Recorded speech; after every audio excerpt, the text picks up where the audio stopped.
Você já ouviu falar de empresa simples de crédito? Essa é uma nova opção de crédito que pode facilitar a vida da micro e das pequenas empresas. Se você busca alternativas aos meios tradicionais de empréstimos, financiamentos, vale a pena conhecer uma empresa simples de crédito. Por iniciativa governamental, foram criadas essas empresas, já que os bancos não atendem à totalidade da demanda por crédito no país atualmente. Mesa de debates. Oferecimento Unimed Juiz de Fora. Baixe o aplicativo. Seu plano em suas mãos.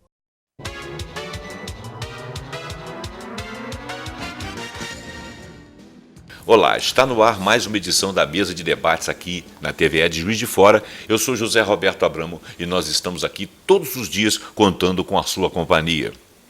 Bom, para falar de empresa simples de crédito, nós trouxemos aqui Alexandre Magno Mendes da Silveira. Isso. Certo? Que vai explanar tudo, nós vamos fazer muita pergunta para ele. E do meu lado aqui está o José Lúcio, que também está ávido, né? Que além de tudo é um advogado, né? Sabe muito dessas coisas também. Está aqui para me auxiliar a fazer perguntas competentes ao doutor Alexandre. Doutor Alexandre, vamos começar explicando aí o que é a empresa simples de crédito. Uma das coisas que eu disse no início aqui é o seguinte: nós temos aqui, tem um dado revelador, que mais de 83% dos empresários brasileiros sentem dificuldade com crédito. Porque tem muita burocracia, tem muita coisa que você tem que dar de confiança ao banco, e o BNDES também é uma empresa que empresta mais para quantos, o Banco do Brasil, etc. Então as empresas simples de crédito apareceram numa hora boa. E uma contrapartida que eu queria que o doutor deixasse aqui para nós é o seguinte: os bancos, tradicionalmente, eles são fortes na economia, né? Normalmente uma economia sem bancos é uma economia que quebra, né? E nós aqui no Brasil não temos bancos. Essa iniciativa, não temos bancos, né, que se prestem a esse tipo de comando de empréstimos e liberando crédito para pessoas menores, para empresas menores e microempresas. Comparar isso com, por exemplo, Estados Unidos e Europa, onde eu sei que os bancos lá fazem esse tipo de papel. Diz aí para nós. Boa tarde, estou feliz aqui no meio de dois Josés, né? Primeiro, dispensar o doutor Alexandre, por favor, é Alexandre mesmo, né? Boa tarde a vocês e olá você aí que nos acompanha de manhã, de tarde ou à noite, né? O programa vai ficar disponível a qualquer momento, qualquer horário. Realmente a notícia é muito boa. A empresa simples de crédito, ela vem atender o segmento do pequeno empresário, do microempreendedor individual, que é quem gera trabalho nesse país, né? Pois é. Nós vivemos uma época de desemprego, né? A maioria dos empregos no Brasil são gerados pelos micro e pequeno empresário, que tem uma saga muito grande, né, quando ele precisa de crédito, ele precisa alavancar o seu negócio, aí ele busca uma instituição financeira, um banco, né, e o banco normalmente tem uma série de exigências que ele tem que cumprir. Na verdade é uma maratona, né? É uma corrida de obstáculos, né? Como se não bastasse a questão realmente documental, que muitas vezes ele não tem acesso, ainda tem a questão dos limitadores mesmo, né? Porque ele é pequeno e o banco o enxerga como pequeno. E o financiamento, ele traz uma coisa, por exemplo, o sistema de habitação. O empréstimo que é feito pela Caixa Econômica, outros bancos também, mas principalmente pela Caixa Econômica, que é o normal, vamos dizer assim, o tradicional. Se você observar o que se paga do empréstimo ali, e a prestação, ela é alta. Ela é complicada. Quer dizer, se de repente o sistema simples de crédito conseguisse entrar até em pequenas propriedades, né, em pequenas construções, financiava a construção civil, ajudava o emprego, e isso por si só já é distribuição de renda. Sim, né? E muitas vezes, aí nós vamos analisar os dois lados, né? O lado de quem vai estar investindo na empresa simples de crédito. Você imagina que a pessoa às vezes tem um pequeno capital, uma poupança, tem ali 3 mil, 5 mil, 10 mil, e ele tem interesse em emprestar esse valor. Então ele pode se compor numa empresa simples de crédito e emprestar também para aquele que precisa de um pequeno capital, né? E esse juros ele vai ser com certeza maior que o da poupança. Ou seja, a rentabilidade para esse investidor é melhor. E, por outro lado, você imagina para quem compõe a empresa simples de crédito, como ele vai ser mais acessível ao pequeno e microempreendedor. Com certeza, com menos burocracia, Alexandre, com mais visibilidade. Importante de crédito, pega dinheiro emprestado quem precisa, né? Claro, óbvio, claro, né? claro. Então isso aí é a tendência. Quem tem uma boa ideia, né? Eu acho que essa lei ela é importante por causa, né, do liberalismo econômico e desburocratiza, né? A gente sabe, se você for no banco e pedir empréstimo, normalmente é contrato de adesão. Você vai lá, você tem que assinar, e às vezes nem espera preencher, muita gente nem espera preencher o contrato, né? Depois coloca lá, porque sabe que a pessoa está aflita em receber, manda assinar, e depois que ela vai saber quanto está pagando de juros, porque o brasileiro, infelizmente, ele não se preocupa com isso, ele quer o dinheiro. Ele não se tá preocupa sabendo, com os juros. E os juros pagos aqui são exorbitantes. Exatamente, ele não está sabendo, depois ele vai ver que ele tem uma certa dificuldade. Mas eu gostaria de perguntar ao Alexandre, que essa lei, como ele já enfatizou aí, de 24 de abril deste ano, já tem alguns meses aí. Como é que está na prática? Isso está realmente progredindo, está em progressão? E como é que está no aspecto do banco? Isso não vai incomodar o banco, não vai concorrer com o banco, evidentemente. Mas a minha preocupação, quero dizer para você, é que os banqueiros vão deter muitas dessas empresas. Isso aí com certeza, porque eles têm não, muito né? Poder, né? Onde tiver o nicho mesmo, melhor mercado, lá eles vão colocar a gente dele, com certeza, ou vai nomear alguém para fazer isso.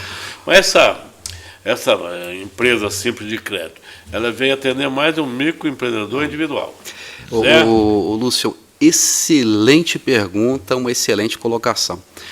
Você imagina que não há concorrência alguma com o banco, né? Porque você imagina que o empresário ele pode e deve procurar o banco. Então é a primeira porta a porta está aberta para ele do banco. Só que, como a gente já tem confirmado aí nas estatísticas, é o banco quem tem expurgado esse pequeno empresário. Então você citou bem aí uma atitude, né, liberal. Ou seja, são cidadãos que estão se compondo numa empresa e aí ele começa a sair da informalidade. Você imagina hoje o seguinte, o pequeno empresário ele bate na porta do banco. Banco, preciso de dinheiro. Certo. Aí o banco fala para ele, olha, você não cumpriu aqui os requisitos mínimos de formalidade para eu te emprestar um dinheiro. Pronto, aí ele vai ter agora, fala, poxa, posso ir... Até então ele fala assim, posso ir num agiota. Eu quero tocar meu negócio, mas posso ir no agiota. Agora não, agora ele vai ter uma porta formalizada. E a gente tem mais uma peculiaridade, né? Há 2 semanas atrás esteve aqui o meu sócio, que é o William Malta. E nós temos hoje um empreendimento, chama-se Loja de Negócios. A gente já analisa negócios. Já faz análise. Já fazemos a análise. Então, o que acontece? O meu sócio ele é administrador de empresas com muita expertise na área de gestão. Então, a gente faz uma análise do empreendimento. Nós temos até uma preferência pelo que chama de brownfield, que nós gostamos de negócios que já existam. É o contrário do greenfield, que é o negócio do zero. É o verde, né? A gente busca um negócio que já existe, né? Chama esse empresário e fala... Podemos fazer um planejamento juntos e a gente pode se rentabilizar do seu negócio? Se o planejamento nosso der certo, a gente pode trabalhar junto com você e receber junto com você? Perfeito, é consensual. E agora a empresa simples de crédito ela é um aliado a mais, porque a gente pode chancelar aquele negócio, ou seja... analisar profundamente aquele negócio e falar o seguinte, olha, é um negócio legal. Atualmente, além de ser um negócio legal, a gente já tem como buscar no mercado investidores, agora nós temos um braço que é uma empresa simples de crédito. E o nome diz, gente, é simples mesmo. É simples.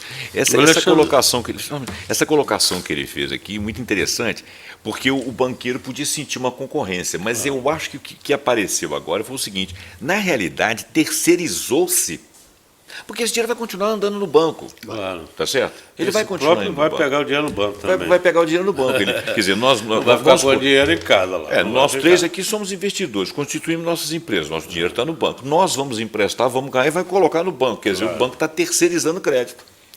Que citação... Agora eu queria colocar, completando você e para o Alexandre, a questão de isso veio para facilitar, desburocratizar.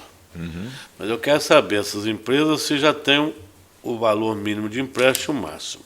E já está em prática, então você certamente já está sabendo a taxa de juros média do mercado dessas empresas simples, qual que está sendo a cobrança de juros. E para esse empréstimo, se existe alguma garantia pessoal ou garantia real para poder liberar o dinheiro, ou não vai exigir nenhuma garantia? É outra situação muito interessante, né? Primeira situação do banco, porque todo o recurso da empresa simples de crédito, ele é gerenciado dentro de uma conta única bancária. Então o banco é muito mais parceiro.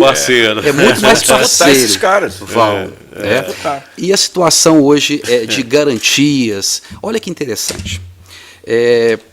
Você imagina, Lúcio, você é advogado, você imagina a seguinte situação. Tem um empresário que tem uma padaria num bairro da periferia, e esse imóvel da padaria dele é um imóvel irregular. No segundo andar da padaria, ele tem um kitnet alugado.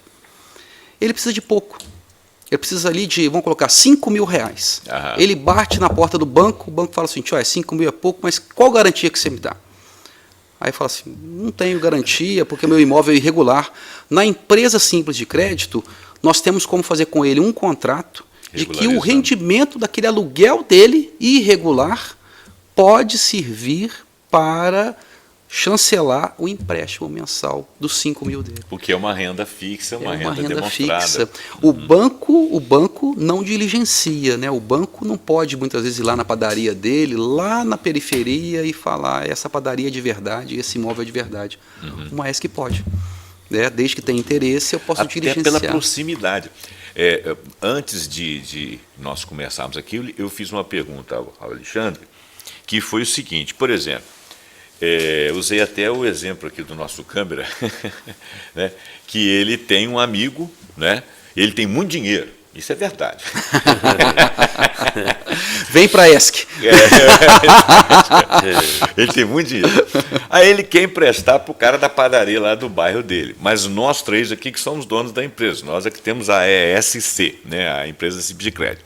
Ele vem, coloca o dinheiro na nossa empresa, nós fazemos a sondagem, né, a verificação da padaria lá, viabilizamos o negócio, ele empresta, ele ganha, nós ganhamos, a empresa ganha uma porcentagem e a padaria é assistida. E essa padaria resolve contratar mais 2 pessoas porque ela conseguiu fazer crescimento e entrar num outro ramo além daquele do pão, tal, assim, entrou em biscoito também, bolo, qualquer coisa. Quer dizer, isso é um fator de crescimento, é um fomento. Sim. Né? Então, eu queria que explicasse para os meninos como é a coisa pode ser no nível, como ele estava falando, pode ser no nível de R$5.000, pode ser no nível de R$10.000, pode ser apenas regularização de uma coisa simples. Ele pode ser, né, é um empréstimo completamente formal, a pessoa faz um contrato normal com a ESC. O capital da ESC ele não é captado no mercado, é capital próprio, é coisa assim de pessoa física mesmo, tem limitações territoriais, né, limitado no caso de Juiz de Fora da ESC daqui, ela só funciona em Juiz de Fora e nos municípios que fazem limite divisa com Juiz de Fora. Pode ter mais de uma, isso é livre mercado. Tá. Né? Quer dizer, nós três aqui somos, vamos supor, né? Nós três aqui somos uma, aí os 3 de lá resolvem montar uma também. Pois é, o câmera vai ser nosso concorrente, porque você falou que ele tem muito dinheiro, então já vai abrir uma outra ESC ali e assim vai. E você imagina o benefício que significa isso para o mercado. Porque a dificuldade que é abrir um banco é muito difícil. Abrir uma ESC não é difícil. Então você pode ter livre mercado, livre concorrência. Agora, voltando àquela situação básica, né? Ou seja, é preciso muita atenção no momento da captação. O doutor Lúcio lembrou muito bem ali a questão de garantias, né? Ou seja, a lei prevê garantia, né? E a ESC ela vai ser voltada para o pequeno e microempreendedor formalizado. Então você não vai ter a ESC voltado para pessoas físicas. Então, por exemplo, um camelô, por melhor que ele tenha a banca dele, que tem tudo lá, ele teria que se formalizar primeiro. Isso, o trabalho é dentro da formalidade. Até porque tem que ser transparente, né? Sempre. Porque o ESC, ele é meio vulnerável, porque ele não tem todas as garantias do banco. Né? Vocês que são advogados, eu estou falando aqui até sem conhecimento, mas ele não tem todas as garantias do banco. Né? E ele tem uma maneira. Você, por exemplo. Pode ter. Pode ter, né? A lei prevê garantia fiduciária. A lei prevê garantia imobiliária. Então, a ESC trabalha com isso tudo. Não é porque ela é simples que ela é insegura. A gente traz para ela toda a segurança para o investidor, que reflete também para o microempresário que vem tomar o crédito. Ou porque seja, senão não seria vantajoso. Exatamente. Né? Quer dizer, se tiver alguém nos assistindo aí que tiver lá uma poupuda poupança, ou mesmo que seja um LCI, um CDB, alguma coisa que não rende muito próximo aí de 1%, quem estiver recebendo 1% aí passa muito, né? Se você conseguir entrar numa empresa de crédito disponibilizando o seu capital com segurança, né, para receber um juros de 1,5%, 2% você está cobrando um juros baixo no mercado, né? 1% costuma, 0,99 costuma ser juros de carro financiado aí das concessionárias, que é um juros baixo. E sabe como é que o micro e pequeno empresário hoje está pagando juros? Ele paga juros de cheque especial. Ele paga juros de cartão de crédito. Ele paga juros de agiota e ele paga os juros do boleto, que comprovadamente é maior. Tudo que eu falei aqui para vocês ultrapassa a casa de 5% ao mês. Me parece que ele fala aqui, nessa pesquisa que eu fiz, esse autor aqui, ele fala que se você pagar metade dos juros médio da praça, o juros médio da praça é 7,35%. É isso aí. Pô, a poupança te dá 6% ao ano. Quer dizer, acho que nem 6% não dá mais, né? 6% dá mais. Eu queria pedir para o Alexandre também, quem sabe, os inadimplentes. Sim. Ele empresta com essas empresas, a gente sabe, do comércio, tal, indústria, aí tem o SPC, né? E quando é transação bancária, aí o Serasa. Nesse caso, essa empresa aí, vai para o SPC ou vai para o Serasa, aqueles inadimplentes? Imagina... Para fazer o cadastro lá dos inadimplentes. Imagina que a ESC vai participar tanto do cadastro positivo, né, quanto do cadastro negativo. Cadastro positivo é aquela situação pessoal, né, onde você vai tomar um empréstimo e fala, olha, eu faço parte do cadastro positivo, você aponta. E o cadastro negativo é a consulta a banco de dados como SPC e Serasa. A ESC também participa dos bancos de dados, mas eu vou trazer uma novidade para vocês. Eu não dei o exemplo lá do cidadão da padaria. Imagina que o nome dele está sujo. Isso é uma Imagina que o nome dele está sujo. Pessoa física ou até mesmo a empresa está com o nome sujo. Ela bate na porta da ESC e fala o seguinte: estou com o nome sujo e preciso de dinheiro assim mesmo. O que eu tenho de garantia não é uma garantia formal, é um aluguel informal que eu tenho. Quer ir lá ver? Vocês entenderam como é que o mercado começa a funcionar numa outra dinâmica? Eu continuo emprestando um valor com garantias. Inclusive eu posso, no caso desse de aluguel, que é um exemplo, eu posso fazer um contrato de locação entre o inquilino dele e a ESC. E ele vai recebendo. Isso. Falhou. Quando é que um banco faria isso? Nunca. Então... pulverizar demais a... É isso, ou seja, é simplesmente ter mais opções de mercado. É a gente pegar, né, os contratos para funcionarem em favor de emprego e renda. Porque o resultado é esse. Então quer dizer que você, Alexandre, doutor Alexandre, é um advogado. Aqui nós temos dois, né? Você está bem assistido aqui. Né? A garantia que você tem, por exemplo, você está com dúvida, você procura o advogado. Né? Pode procurar ele aqui também, porque entende do pescado, né? Pode. E aí você vai ter a sua garantia. Mas eu estou com o nome sujo. Olha, ele já falou que você está com o nome sujo não é porque você é desonesto. Você está com o nome sujo porque você teve problemas. As cobranças são leoninas. Quer ver uma coisa? O próprio banco ele te impede de pagar suas contas. Porque você está com a dívida de 2 mil, ele já aparece te cobrando 15, você desmaia, você fala, não tem como negociar com ele. Não tem como, ele já começou com 15. E vou trazer mais uma novidade. A ESC não pode cobrar taxa. Taxa? Porque você imagina que você vai num banco, o banco fala o seguinte, a minha taxa de juros é 2%. Aí na hora que você faz o cálculo, você fala, mas você falou que é 2%, mas eu estou aqui, pelos meus cálculos, ultrapassa 3%. Aí fala, desculpa, é porque tem taxa de análise de alguma coisa, mais taxa de não sei o quê, mais imposto de não sei o quê, e assim vai. Então, a ESC é proibida pela mesma lei complementar 167 de cobrar qualquer outra taxa. Aquelas gordurinhas, né? Juros, as gordurinhas não tem. Não tem gordurinha, não tem venda casada, mesmo porque a ESC não faz outra coisa senão fazer um empréstimo ou fazer um desconto de um título ou fazer um financiamento de um bem. E é só isso. Não vai bater na ESC e falar assim, se você fizer um seguro aqui comigo, os seus juros tá bacana. Fala, não tem essa venda casada, não tem nada. A ESC também faz, desconta título? Desconta título. Então você imagina que... Essa que isso eu não li aqui, não. Também desconta título. Desconta título? Pode descontar um título. Importante. Uma empresa emitiu uma duplicata, ela pode antecipar esse valor da duplicata conosco. Eu tenho sentido essas dificuldades lá na minha empresa, lá, que os caras... Eu precisava, às vezes, que aquele capital viesse rápido. Né? Porque você faz bom, se eu estou falando para a generalidade das pessoas, mas você faz um negócio, você vendeu uma parte, se você consegue aquela antecipação, você dá um upgrade no negócio ali, né? Agora, se você for esperar receber para poder fazer e tal, de repente você perde a oportunidade. E vou trazer mais uma novidade, mais uma. Olha que interessante. Imagina que uma pessoa tem um imóvel que está parado, ou o imóvel está alugado. Certo. Ela pode fazer uma operação que chama-se home equity. Ela pode procurar na instituição bancária, o banco de novo aí parceiro, vai no banco, ele leva esse imóvel para lá, esse imóvel, vamos supor que ele valha 500 mil reais.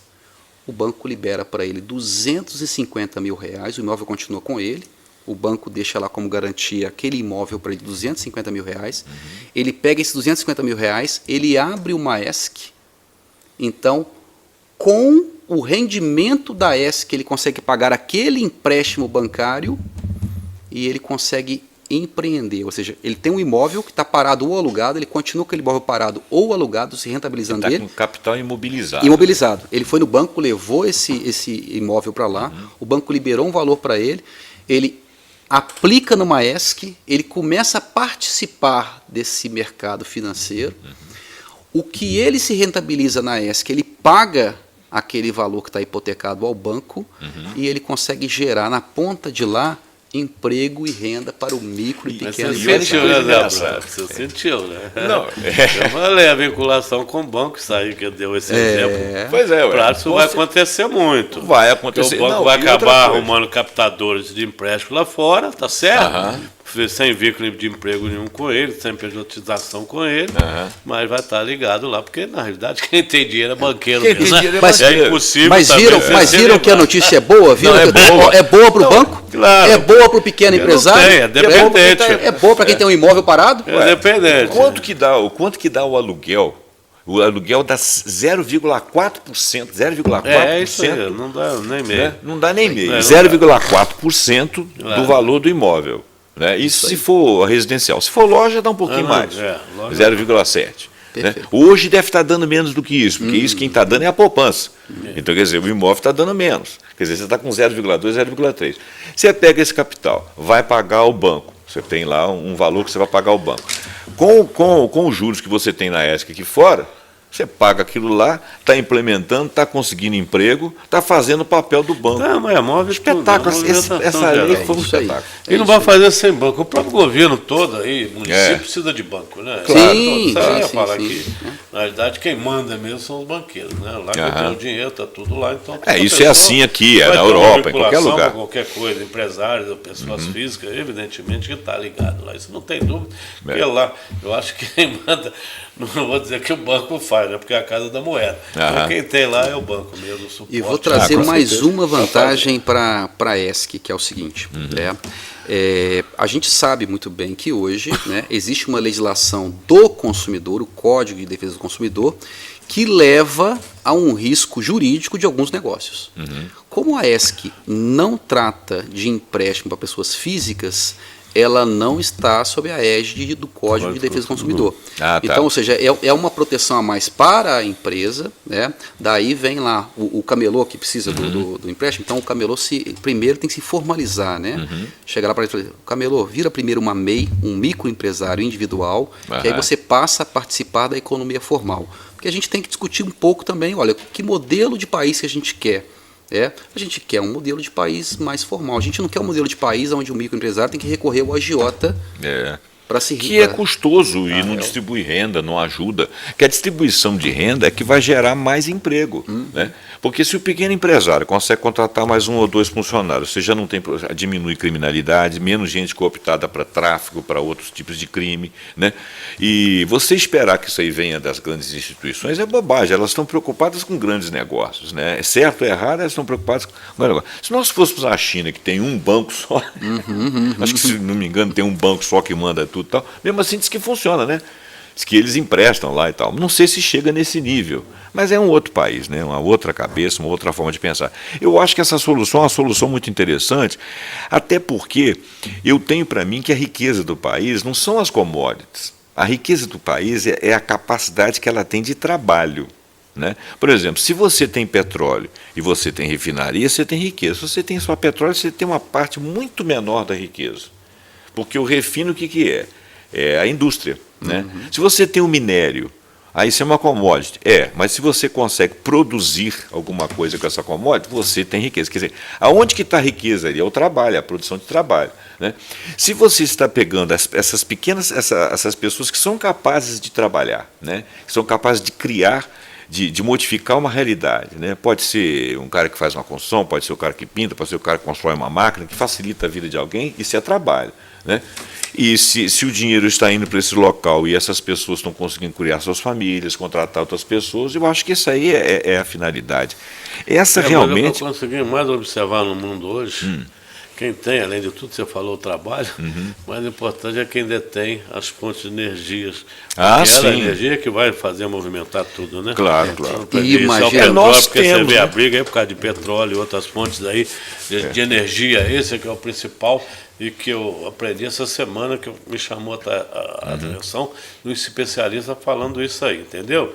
Então, exatamente os países aí, petróleo, né, outras fontes de energia, hoje está sendo, né, várias fontes, esse sim, porque senão não gera economia, não gera trabalho, não gera absolutamente nada. Verdade, então esse é primordial, energia. E muito bem colocado, porque você imagina que a gente está num local rico para produção de energia solar, né? Rico em produção de energia que vem do solo, um etanol, né? E esses pequenos empresários vão procurar a empresa simples de crédito para alavancar o seu negócio. Eu gostaria de citar aqui o Bernardo Mascarenhas. Para mim, até hoje, foi o cara que mais desenvolveu o Juiz de Fora, depois chama-se Bernardo Mascarenhas, em 1888, com a criação da usina hidrelétrica aí dos martelos. Né? Então, aquilo ali que desenvolveu, e não tem, porque depois que ele criou aqui, o Juiz de Fora foi chamado de Manchester Mineiro. Nós tínhamos aqui, né, muito mais indústria do que hoje, aqui nós estamos no 3º milênio, parece que o negócio regrediu, mas da fonte dele. Um cara, como que ele pensou? O cara, né, morreu novo ainda. Ele pensou na fonte de energia, vamos fazer energia elétrica. E ele trouxe todo esse, né, desenvolvimento social e econômico de fora, mas agora parece estar regredindo. Mas ele foi fundamental nisso aí, a visão empresarial dele da fonte de energia. Eu acho que foi importante. Com um procedimento, uma lei como essa daí, empresa assim de crédito, porque eu acho Juiz de Fora um lugar muito criativo. Isso que é uma coisa, nós aqui, eu mexo com mídia, né? Vocês são advogados, eu mexo com mídia. Então, o tempo todo aparece gente lá com ideias completamente diferentes, né? E as pessoas são muito criativas, seja na arte, seja no artesanato, seja livros. As pessoas se compõem para criar coisas e elas às vezes não têm. A gente sempre dá notícias, sempre incentiva, mostra onde tem as coisas e tudo. E eu fico abismado, e até pelo vício da mídia, eu vou em outras também e vou ganhando conhecimento. Aqui, eu tenho um autor que fala de agentes de transformação. Esses caras, eles só precisam realmente de capital. Sim. Aí você citou aí alguma coisa interessante também, voltando aqui para a nossa empresa simples de crédito com relação a essa situação. Investir em ideias é capital de risco, né? É capital de risco. Uma empresa simples de crédito, dependendo do porte dela, pode ter até uma parte voltada para o risco da ideia, né? Ou seja, nós vamos fomentar ideias, nós vamos captar, ou seja, um capital específico para isso, né? Mas a nossa região, além dessa criatividade das ideias, ela tem empresários muito pujantes. Tem aqui, né? Empresários muito pujantes em Juiz de Fora, espalhados pela cidade toda, esperando oportunidade, né? Então a gente vê agora uma janela de oportunidade, que é o seguinte: ele já bateu em várias portas, algumas se fecharam, agora algumas estão se abrindo. Isso é muito importante para fomentar mesmo o crédito, né? É preciso. E você falou, tem muita gente que é empreendedor realmente. E nós temos um mercado consumidor. Nós vemos um país de 211 milhões de habitantes. E Juiz de Fora aqui com quase 600 mil e com o pessoal que mora aqui no raio de 200 quilômetros, são quase 1 milhão de pessoas, de consumidores que nós temos na região. Vocês entenderam? Então isso precisa dar apoio ao microempreendedor para que ele possa realmente desenvolver a ideia dele, criativo. Você falou, o setor criativo para poder desenvolver o trabalho, porque consumidor tem, né? Tem. A gente vê de fora aqui pessoas com ideias, né? Maravilhosas aí, mas que depende um pouquinho do capital para poder desenvolver o trabalho dele. A produção e a divulgação, né? Você está na mídia, a divulgação é fundamental, né? Não só a produção, mas a divulgação. Imagina que essa, né, a lei, ela foi criada como uma solução intestina mesmo, assim, uma solução interna. Então vamos pensar Juiz de Fora, né? Ou seja, Juiz de Fora, um polo local, as pessoas, os CPFs de Juiz de Fora se aliam para injetar recursos dos pequenos CNPJs de Juiz de Fora. Então é uma solução muito voltada mesmo. Aquela situação assim, vamos fazer isso crescer por aqui, porque tem muita crítica também, fala assim, fulano ganha dinheiro aqui, mas investe em outro lugar, investe numa casa na praia. Ganha dinheiro aqui, investe na casa. Agora não, agora a pessoa tem o dinheiro aqui, ela vai investir na região, vamos fomentar isso juntos. Mas uma coisa importante que o Alexandre passou aqui foi o seguinte: você não precisa ter um grande capital até que você vai investir lá fora, não, porque realmente isso acontece, né? O pessoal ganha muito dinheiro aqui, vai para a Europa, fica falando bonito lá na Europa, a Europa é linda, maravilhosa, mas ele não consegue viver lá. Porque lá é primeiro mundo, nós somos terceiro mundo, temos ainda que nos acostumar com aquelas ideias, né? E os fomentos lá são maiores que os daqui. O modo de viver de lá eles são diferentes. Nós temos que vir na nossa região, nós temos que procurar fazer insumos aqui. Tem muita gente que pega o capitalzinho e logo investe em imóvel, fica com dinheiro imobilizado. Se já tiver com dinheiro imobilizado, tem esse recurso que você citou. Então, quer dizer, eu acho que essa lei, ela veio em boa hora, para a gente poder trabalhar, principalmente, como diz aqui o Zé Lúcio, um dos maiores torcedores de Juiz de Fora. O Zé Lúcio, ele sempre incentiva, e ele tem razão. Por quê? Porque Juiz de Fora já teve pujança. O Zé Lúcio, presidente. Ele sempre fala sobre isso, que nós temos consumidores, nós estamos num raio de mais de 600 mil a 1 milhão de pessoas, quer dizer, temos capacidade de fazer coisa muito boa. O que nós precisamos é de acreditar. Então, hoje, eu fico feliz de ver que o Alexandre trouxe aqui para nós uma série de boas notícias. Empresa simples de crédito. Leia um pouquinho sobre isso aí, a partir do que ele falou aqui, você já tem todos os insumos, você vai ver que é uma grande oportunidade, você, tanto tomador quanto o emprestador, tá certo? Bom, eu quero agradecer também a você que nos acompanhou aqui, pedir para que você curta, compartilhe, se inscreva no nosso canal, ative o sininho para que você seja avisado sempre que aparecer vídeos bons como este que tivemos aqui. Muito obrigado aqui aos participantes e até o próximo vídeo.